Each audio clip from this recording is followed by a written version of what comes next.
요즘 한국 사회가 몸살을 앓고 있습니다. 몇 해 전부터 성행하던 혼밥, 혼술 등 편의주의, 귀차니즘, 극단 개인 중심의 사회로 달리고 있었는데 코로나19 바이러스로 인해 한국 사회가 더욱 혼란에 빠지고 있습니다.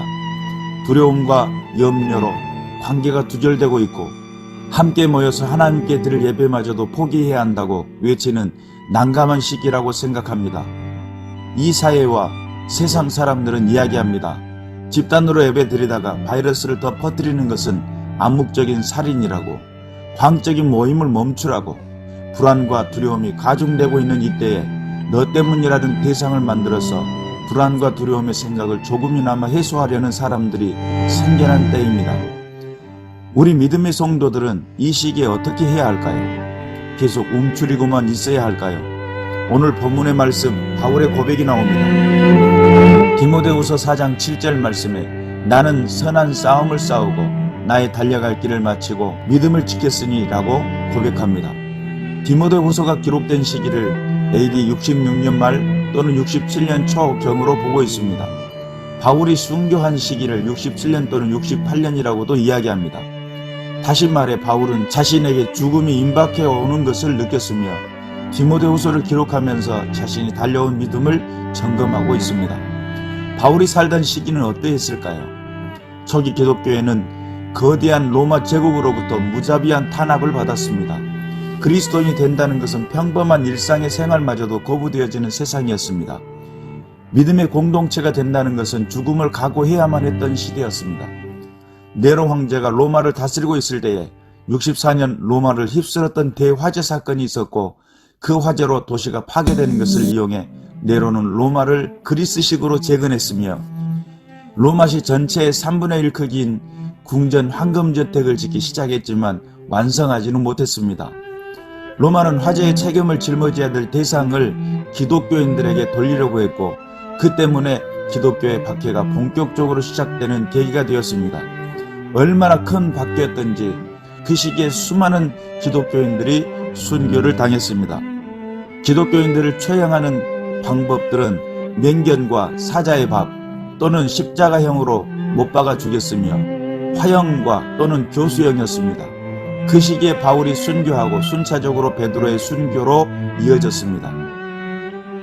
우리 믿음의 선한 싸움을 어느 관점에서 생각해야 할까요?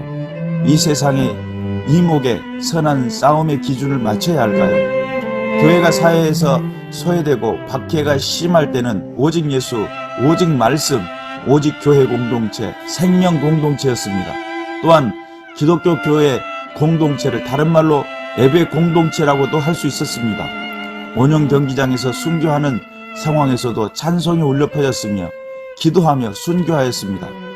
바울은 고린도후서 11장에서 유대인들에게 40에 하나 감암매를 5번 맞았으며 3번 태장으로 맞고 1번 돌로 맞고 1번 파선하고 일주야를 깊은 바다에서 지냈으며 여러 번 여행하면서 강의 위험과 강도의 위험과 동족의 위험과 이방인의 위험과 신의 위험과 광야의 위험과 바다의 위험과 거짓 형제 중의 위험을 당하고 또 수고하며 예쓰고 여러 번 자지 못하고 줄이며 목마르고 여러 번 굶고 춥고 헐벗었다라고 고백합니다.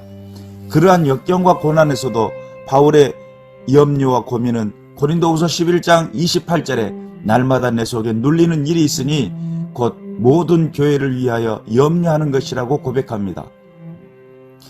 그 강한 압제에도 선한 싸움을 싸우고 믿음을 지키는 성도들의 기도가 응답되면서 AD 313년 콘스탄틴 황제에 의해 기독교가 국교화되면서 사회의 구조적 옷을 입기 시작합니다.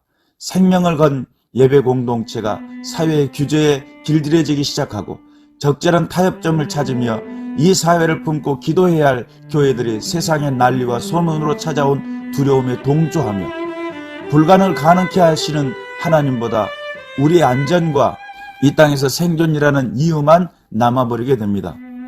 바울이 선한 싸움을 싸우고 나의 달려갈 길을 마치고 믿음을 지켰다고 하는 시대와 지금 우리가 사는 세상과는 엄청난 차이가 있습니다. 바울이 선한 싸움을 싸우는 시대와 지금 이 시대를 비교하면 오늘 우리가 사는 시대는 복음의 정신을 점점 잃어가고 있고 그 야성이 점점 사라져가는 시대라고도 할 수 있습니다. 물론 우리가 이 땅에 존재하고 사회 구조적 옷을 입고 있는 동안 지혜롭게 대처해야 될 것입니다. 뉴스에서 넘쳐나는 이야기들 때문에 불안과 두려움, 염려와 근심의 이야기들을 옮기며 더욱 가중시키는 것이 아니라 안전수칙을 준수하되 불안과 두려움을 끊어내는 믿음의 말들을 할 시기입니다. 이 시대에 하실 하나님의 선하신 뜻을 묵상하며 여리고 성을 돌았던 여호수아 군대처럼 불안과 두려움, 염려와 근심의 이야기들을 끊어내고 믿음의 행진을 해야 할 것입니다. 유튜버 중 21살 소녀가 자신의 영상을 소개하면서 사명이라는 주제를 가지고 이야기하는 내용을 본 적이 있습니다. 그 소녀는 사명은 자기가 하고 있는 일 또는 직업이 아니라고 설명합니다. 자기가 발견한 사명은 삶의 이유와 가슴을 설레게 하며 뛰게 하는 것이 자신이 발견한 사명이라고 말하는 것을 들었습니다. 이 땅에서의 삶을 살면서 계자로서 다시 한번 사명을 더 깊이 생각해보는 기회가 되었습니다. 바울이 죽으면서까지도 또한 베드로가 거꾸로 십자가를 지면서까지도 그들이 지키려고 선한 싸움을 하며 선한 믿음을 지키려고 노력했던 그 모든 그 믿음의 행위들은 예배의 공동체를 지키기 위해 선한 하나님의 말씀을 지키기 위해 주께서 원하시고 명령하신 그 뜻을 지키기 위해 그들은 단 한 발자국도 뒤로 물러서지 않았고 그 뜻을 지키기 위해 생명마저도 아낌없이 내어 던졌던 믿음의 선배들을 따라 우리는 우리가 지켜야 될 것이 무엇인지를 분별하고 또한 우리가 행해야 할 부분들을 명확하게 행해야 할 것이며 우리의 선한 싸움이 결코 부끄러워지지 않도록 결단하는 믿음의 시간들이 되었으면 좋겠습니다. 지금까지 묵상쟁이였습니다. 감사합니다.